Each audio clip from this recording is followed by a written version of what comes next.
Federal more, judge has ruled the stress entertainer's less, attorneys and watch can your have body, access to America. Kendrick Lamar's contract and other sensitive information. The ruling's part of Drake's defamation lawsuit against Universal Music Group. Though Lamar is not a defendant himself in the case, it centers around the distribution and promotion of the song Not Like Us, which features some scathing lyrics about Drake. I want to bring in ABC News legal contributor Brian Buckmeyer to unpack this latest part of their feud. So, Brian, why do Drake's lawyers want this information about Kendrick's contract and also about salaries and bonuses for senior executives?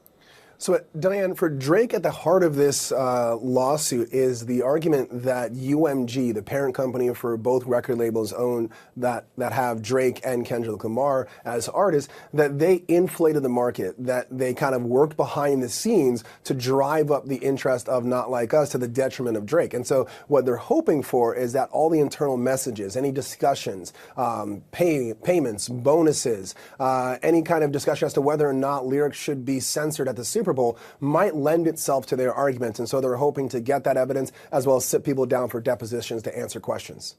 Now, Drake is accusing UMG of spreading false and malicious narrative about him.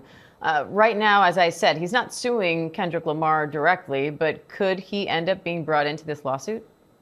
So it depends on what your definition of be brought into this lawsuit is. Could Kendrick be brought into the lawsuit as a witness, someone who testifies about a conversation that occurred based on what they found in the evidence or the discovery process that they're going through now? Yes. But do I think we're going to see Kendrick Lamar as a named defendant in this case? I think that ship has already sailed. I think Drake is focused on UMG, and what he says is a reckless use of these lyrics and the promotion of this song to the detriment of one of their own, namely Drake, as being with one of the record labels that UMG owns. Given Drake is also with UMG, how are his lawyers explaining why they would try to sabotage him in this way? And where do you see this case going?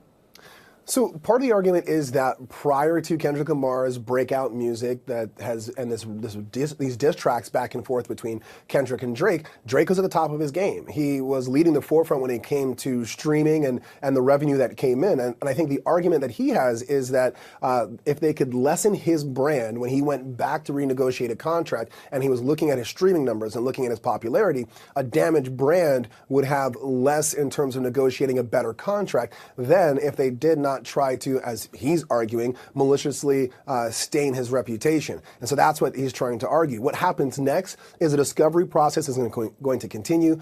Information will be passed by both sides, meaning that Drake will also potentially have to sit down and be questioned by UMG. And we know that on June 30th, the judge is having a hearing for UMG's motion to dismiss.